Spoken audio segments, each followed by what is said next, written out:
हमारे अरुणाचल प्रदेश के ईस्टर्न क्षेत्र के सभी देवियों और सज्जनों और मीडिया के मेरे साथी, प्रिंट मीडिया और इलेक्ट्रॉनिक मीडिया के मेरे साथी, ये मेरा सौभाग्य है कि मुझे 9 साल सेवा, सुशासन और गरीब कल्याण के कार्यक्रम में आप सबके साथ इस जनसभा में मिलने का सौभाग्य मिला है और इस क्षेत्र में आकर के आप सबके साथ चर्चा करने का मौका मिला है। अरुणाचल प्रदेश के मित्र हमेशा हमको प्रेरणा देते हैं और वो प्रेरणा राष्ट्रीयता की भावना से ओतप्रोत, एक डिसिप्लिन सोल्जर की तरह काम करने वाले हमारे प्रहरी, जो अरुणाचल प्रदेश एक प्रहरी के रूप में, एक पहरेदार के रूप में खड़ा है और राष्ट्रीयता से ओतप्रोत है और भारतीयता की मिसाल को संभाल करके चलने वाला अरुणाचल प्रदेश, ऐसे को मैं नमन करता हूं। मुझे इस बात की भी खुशी है और बहुत अच्छा लगता है जब मैं सुनता हूं कि अरुणाचल प्रदेश में अभिवादन में जय हिंद बोलने की आदत है। उसके लिए मेरी तरफ से भी आपको जय हिंद। मित्रों, अरुणाचल प्रदेश का, जैसा कि अभी बताया गया, कि यह सबसे पूर्वी क्षेत्र है और उत्तरी क्षेत्र भी है, नॉर्दर्न क्षेत्र भी है, इसलिए it is a true representative of the north eastern reason, of the north east region. और उसमें भी इसे राइजिंग सन ऑफ इंडिया कहा जाता है। इसके लिए भी मैं विशेष करके आपको बधाई देता हूं और आपका अभिवादन और अभिनंदन करता हूं। अभी अभी पेमा खांडू जी ने आपके सामने पिछले 9 सालों में किए गए कार्यों के बारे में विस्तृत रूप से चर्चा की है और उन्होंने अरुणाचल प्रदेश के बारे में, नॉर्दर्न रीजन के बारे में बहुत सी बातें आपसे कही हैं। मैं यहां पर यह भी कहना चाहता हूं कि जहां अरुणाचल प्रदेश ने पिछले 9 सालों में विकास किया है, वहीं मुझे पीड़ा भी होती है कि इतने सालों तक आपने कांग्रेस को आशीर्वाद दिया, लेकिन उसके बाद भी कांग्रेस के लोगों ने अरुणाचल प्रदेश की उपेक्षा की, इसकी अपेक्षा की उपेक्षा की। This holy land has been ignored by Congress party for long and it is only when Modi ji came to power and previously Atal Bihari Vajpayee became the prime minister that Arunachal Pradesh was brought into the mainstream and development took place. अभी खांडू जी आपके सामने चर्चा कर रहे थे कि north east region के लिए भारत रत्न अटल बिहारी वाजपेयी जी ने इसकी चिंता की और यहां डोनियर डिपार्टमेंट खोल के नॉर्थ ईस्टर्न रीजन के डेवलपमेंट के लिए मुख्य धारा में शामिल करने का काम किया, तो अटल बिहारी वाजपेयी जी ने शुरू किया और उसको कार्य रूप देने का, उसको इंप्लीमेंट करने का काम अगर किसी ने किया है तो केंद्र से नरेंद्र मोदी जी ने और प्रदेश में पेमा खांडू जी ने आपको आगे जाकर के बढ़ाया। फिर मैं कहने के लिए नहीं कह रहा हूं, prime minister Modi has visited north eastern reason for more than 50 times, and he has visited Arunachal Pradesh more than 5 times.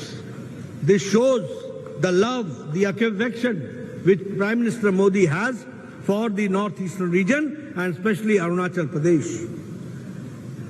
अभी इंफ्रास्ट्रक्चर की आप बात कर रहे थे, अभी सड़क की बात के बारे में पेमा खांडू ने बताया कि 1947 के बाद 2013 तक आपकी सड़कें 30,000 किलोमीटर बनी और 9 साल के अंदर 20,000 किलोमीटर की सड़क अरुणाचल प्रदेश में बनी। 18 lakh crore rupees have been spent. 18 lakh crore रुपए खर्च हुआ है 2014 से लेकर 2022 तक। और आपको खुशी होगी कि इस साल इंफ्रास्ट्रक्चर में 10 लाख करोड़ रुपए खर्च हो रहा है। और भारत और अरुणाचल प्रदेश एक लंबी छलांग लगाने के लिए तैयार हो रहा है। एक समय में 12 किलोमीटर सड़क एक दिन में बनती थी, आज 29 kilometre per day national highway बन रहा है। यह भी हमको ध्यान में रखना चाहिए। आपको जानकर के खुशी होगी कि 54,000 किलोमीटर की नेशनल हाईवे पिछले 9 सालों में बने हैं। और उसी तरीके से आपको यह भी खुशी होगी कि railway track electrified, whole of north eastern region का रेलवे ट्रैक की इलेक्ट्रिफिकेशन कर दी गई है और 37,000 किलोमीटर देश में इलेक्ट्रिफिकेशन कर दिया गया है। यह भी हमको ध्यान में रखना है।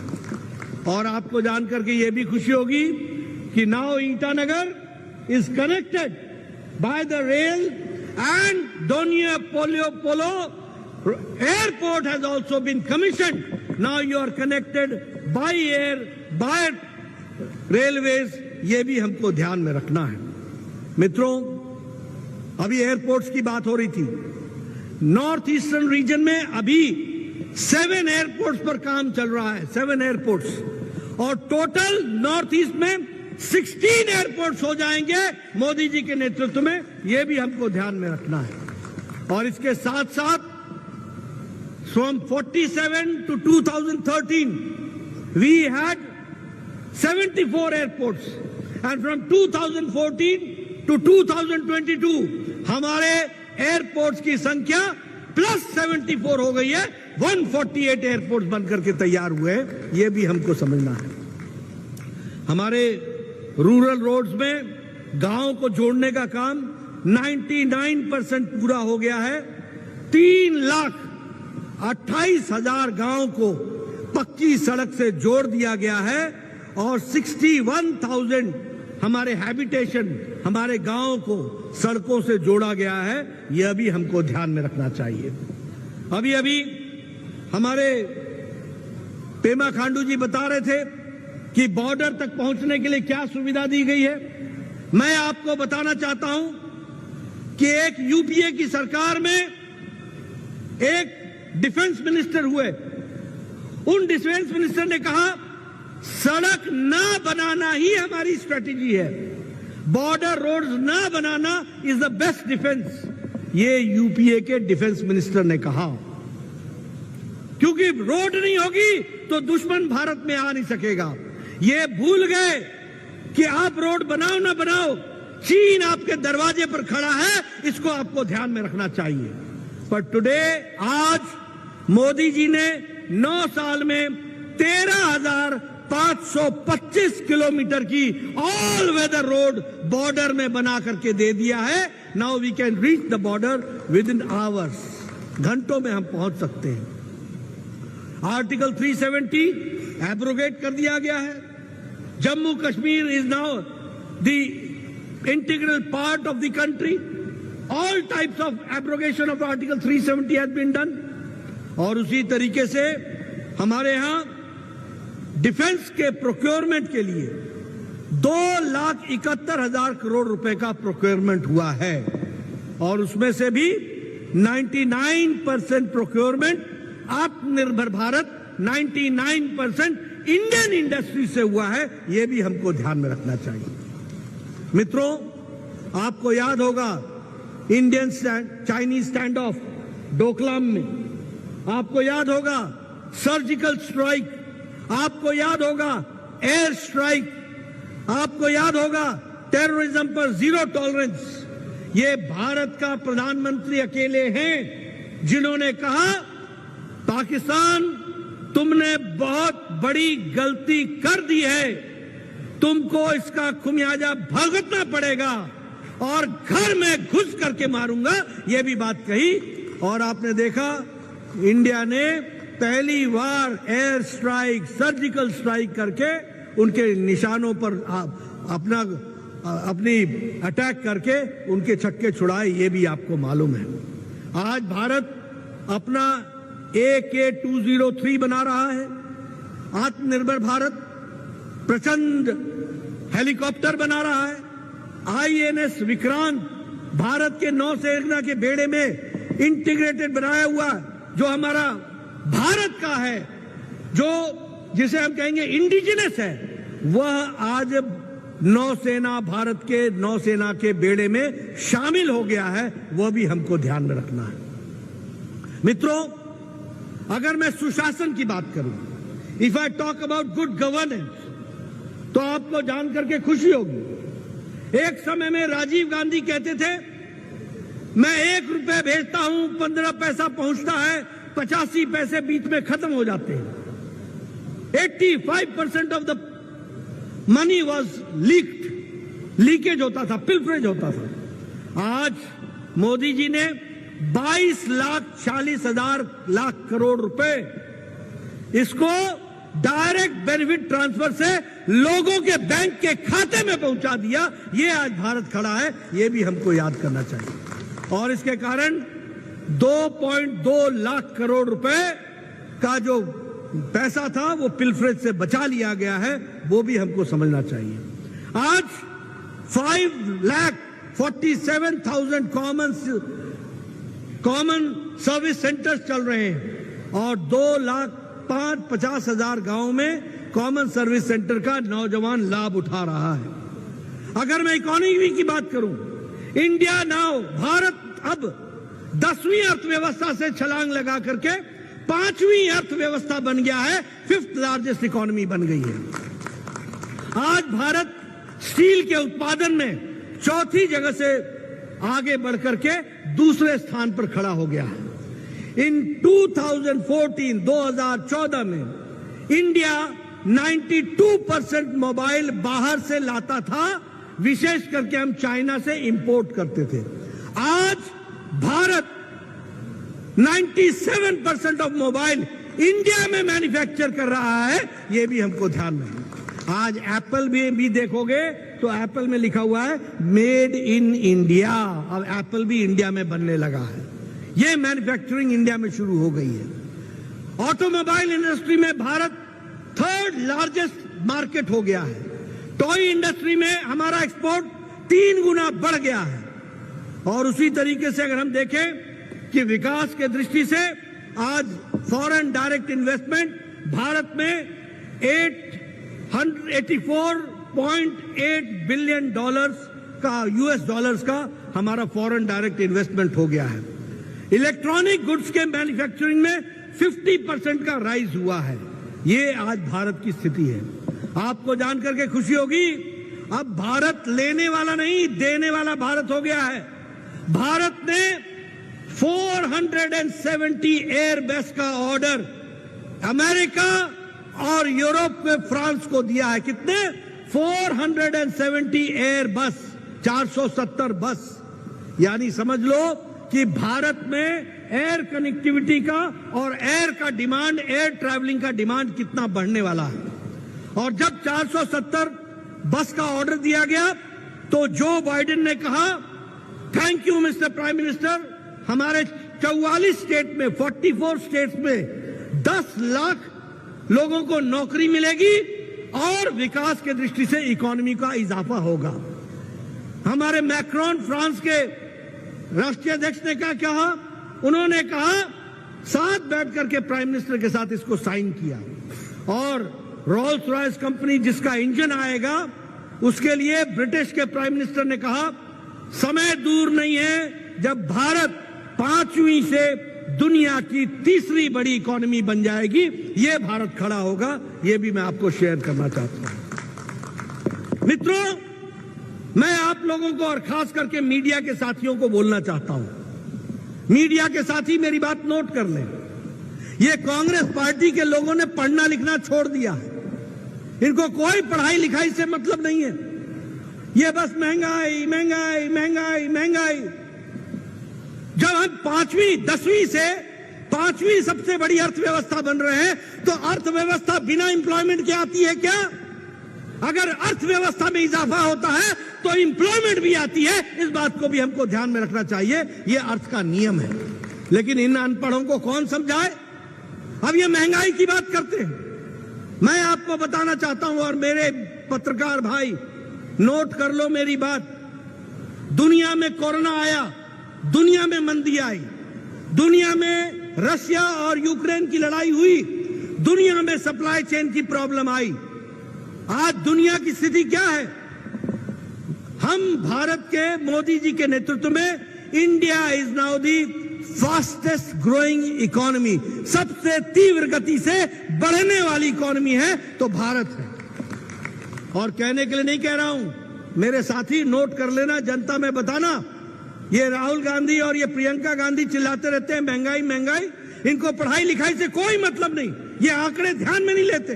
मैं आपको बताना चाहता हूं, इंडिया की ग्रोथ रेट जीडीपी आज 8.7% पर खड़ी है, 8.7 पर खड़ी है। ऑस्ट्रेलिया 2.2% पर खड़ा है, इंडिया 8.7, ऑस्ट्रेलिया 2.2, जर्मनी 2.6 पर खड़ा है, साउथ कोरिया 4.1 पर खड़ा है, कनाडा 4.5 पर खड़ा है, ब्राजील 4.6 पर खड़ा है, साउथ अफ्रीका 4.9 पर खड़ा है, अमेरिका 5.9% पर खड़ा है, फ्रांस 6.8 पर खड़ा है, यूनाइटेड किंगडम 7.5 पर खड़ा है और भारत 8.7 पर खड़ा है, फास्टेस्ट ग्रोइंग इकोनॉमी के रूप में खड़ा है। लेकिन मैं अनपढ़ों को क्या बताऊं, जो पढ़े ना लिखे ना जाने ना। इन्फ्लेशन, इंडिया का इन्फ्लेशन 4.25% से कम है। ये यूपीए के जमाने में डबल डिजिट में था, ये मनमोहन सिंह के जमाने में डबल डिजिट में था, आज 4.2% पर इन्फ्लेशन खड़ा है। यूनाइटेड नेशंस 4.9 पर खड़ा है, फ्रांस 5.1 पर खड़ा है, यूरो एरिया 6.1 पर खड़ा है, ऑस्ट्रेलिया 7% पर खड़ा है, इटली 7.6 पर खड़ा है, यूनाइटेड किंगडम 8.7% पर खड़ा है और भारत 4.25% पर खड़ा है। यह भारत का इन्फ्लेशन, महंगाई की स्थिति है। और सुनिए, ये जो खाद्य बोलते हैं ना, खाद्य सामग्री, खाने वाली वस्तुओं पर महंगाई कैसी है वो भी देख लो। यूनाइटेड स्टेट्स 6.7%, फ्रांस 14.3%, यहां खाने की सामग्री पर महंगाई 14.3% है। Germany 14.5%, European union 16.41%, Sweden 16.86%, UK, United kingdom, Britain 19%, Pakistan आपका पड़ोस में रहने वाला 48.6%। यह है महंगाई। और भारत की खाद्य सामग्री की महंगाई 2.91% है। यह भारत है। क्या बताएं इन अनपढ़ों को? मोदी जी ने कितनी मेहनत करके, आज स्टैनली मॉर्गन की रिपोर्ट है कि इंडिया की अर्थव्यवस्था सबसे मजबूत है और सबसे स्ट्रांग है। यह उनकी रिपोर्ट है। हमारी गरीबी 22% से घट करके 10% से नीचे आ गई है। हमारी अति गरीबी, extreme poverty, is now less than 1%. This is IMF report, International Monetary Fund की रिपोर्ट है। यह है बदलता भारत। आज 80 करोड़ की जनता को 5 किलो गेहूं, 5 किलो चावल और 1 किलो नमक ये देने की व्यवस्था की है। 80 करोड़। और आपके यहां भी 8,40,000 लोगों को अरुणाचल प्रदेश में भी 5 किलो गेहूं या 5 किलो राइस, 1 किलो नमक ये दिया जा रहा है। उसी तरीके से प्रधानमंत्री आवास योजना 4 करोड़ हाउसेस, और यहां पर 43,771 हाउसेस को प्रधानमंत्री आवास योजना में पक्के मकान दिए गए हैं। 2 कमरों का बेडरूम, 1 टॉयलेट, 1 किचन, 1 गैस का कनेक्शन, कोर्टयार्ड और छत बना करके दिया है। तो नरेंद्र मोदी जी ने दिया है, यह भी आपको ध्यान रखना चाहिए। टॉयलेट्स 11 करोड़ टॉयलेट्स और अरुणाचल प्रदेश में 1,48,000 टॉयलेट्स दिया गया है, यानी 1,48,000 women used to go for their daily needs outside in the hills. Now they have been given respect and dignity by Narendra Modi. ये भी हमको ध्यान में रखना चाहिए. उज्ज्वला योजना, उजाला योजना, जल जीवन मिशन, आयुष्मान भारत में 28,774 फैमिलीज को 5 लाख रुपए का अरुणाचल प्रदेश में हर साल 5 लाख रुपए का हेल्थ कवर दिया जा रहा है और सारे देश में 50 करोड़ लोगों को यह हेल्थ कवर दिया जा रहा है. उसी तरीके से प्रधानमंत्री किसान सम्मान निधि में 11 करोड़ 78 लाख लोगों को यह फैसिलिटी दी गई है और इस फैसिलिटी में 62,136 फार्मर्स ऑफ अरुणाचल प्रदेश उनको भी इसमें जोड़ लिया गया है और विकास के दृष्टि से उनको भी इसमें आगे शामिल किया गया है. इसलिए विकास के दृष्टि से, हर दृष्टि से देश को आगे बढ़ाने का काम गांव, गरीब, वंचित, पीड़ित, शोषित, दलित, महिला, युवा, किसान, इनकी चिंता की है तो नरेंद्र मोदी जी ने की है और धरती पर उसको उतारने में अरुणाचल में पेमा खांडू ने पूरी ताकत लगाई है. यह भी हमको समझना चाहिए. हमारे डिप्टी चीफ मिनिस्टर ने एक टीम के रूप में काम किया है. मित्रों, आज दुनिया में भारत की छवि आगे बढ़ी है. आज हम G7 में हमेशा बुलाए जा रहे हैं, भारत को बुलाया जा रहा है ग्रुप ऑफ 7 में. हमको G20 का अध्यक्षता करने का मौका मिला है आदरणीय प्रधानमंत्री जी को. हम क्वाड में शिरकत कर रहे हैं. हम उसी तरीके से विभिन्न संगठनों में ITU में भी हम शिरकत कर रहे हैं. ब्रिक्स में भी हम शिरकत कर रहे हैं. SCI में भी हम अपना लीड रोल ले रहे हैं. हर एक विश्व के संगठनों में भारत का योगदान है और आपको जानकर के खुशी होगी, अभी पिछले महीने हमारे प्रधानमंत्री जी जापान गए थे. जापान में जो बाइडेन अमेरिका के राष्ट्रपति मिले G7 की मीटिंग में. उन्होंने क्या कहा? उन्होंने कहा कि mister Modi, I want your autograph, I want your autograph. यह प्रधानमंत्री जी की छवि है. फिर क्या कहा? Next month you are coming to America. We have organised the state dinner and people are complaining me that you have not invited us. We would like to get the invitation because we want to meet Prime Minister Modi. ये America में भारत के प्रति America का राष्ट्रपति कहता है. Australian prime minister कहता है Modi is the boss. Papua New Guinea का प्रधानमंत्री पांव छू करके अभिवादन करता है. न्यूजीलैंड का प्रधानमंत्री न्यूजीलैंड से फ्लाई करके ऑस्ट्रेलिया के सिडनी में आकर के मिलता है. ये भारत की छवि है और अंतर्राष्ट्रीय जगत को समझने वाले अरुणाचल प्रदेश के मित्रों, आपसे मैं शेयर करना चाहता हूं. आज से पहले दुनिया में जब भी कोई अंतर्राष्ट्रीय नेता इंडिया के बारे में चर्चा करता था तो अंतर्राष्ट्रीय भाषा में कहता था India and Pakistan, India and Pakistan, India and Pakistan. जहां इंडिया का नाम लेता था वहीं पाकिस्तान का नाम लेता था. लेकिन 9 वर्षों के अंदर अब कोई नेता इंडिया एंड पाकिस्तान नहीं कहता है, वो इंडिया कहता है, इंडिया कहता है, इंडिया कहता है. पाकिस्तान जहां है वहां रह गया. It is not India and Pakistan. इन दोनों को अलग अलग बोलने की भाषा शुरू हो गई है, वो भी हमको ध्यान में रखना चाहिए. मित्रों, विकास के दृष्टि से बहुत सी बातें कही गई हैं, लेकिन हां, मैं ये कहूंगा कि आपका डोनियो पोलो एयरपोर्ट ईटानगर का 640 करोड़ रुपए का वह बन करके आपको समर्पित हो गया है. 2 हाइड्रो पावर के प्रोजेक्ट्स अरुणाचल प्रदेश में, पारे हाइड्रो इलेक्ट्रिक प्रोजेक्ट 1,640 करोड़ रुपए का और उसी तरीके से कामेंग का हाइड्रो प्रोजेक्ट 8,200 करोड़ रुपए का, उसका काम जो है उसको शुरू किया गया है. उसी तरीके से दिबांग और लोहित रिवर पर जो ब्रिजेस हैं वह भी करोड़ों की लागत से उसको भी ब्रिजेस को बनाने का काम हुआ है. उसी तरीके से 19,863 किलोमीटर की सड़क 9 वर्षों में बना है और इस दृष्टि से एक विकास का काम हुआ है. 44,000 हमारे करोड़ सैंक्शन हुआ है फ्रंटियर हाईवे के लिए और वो फ्रंटियर हाईवे भी आपको मिलेगा.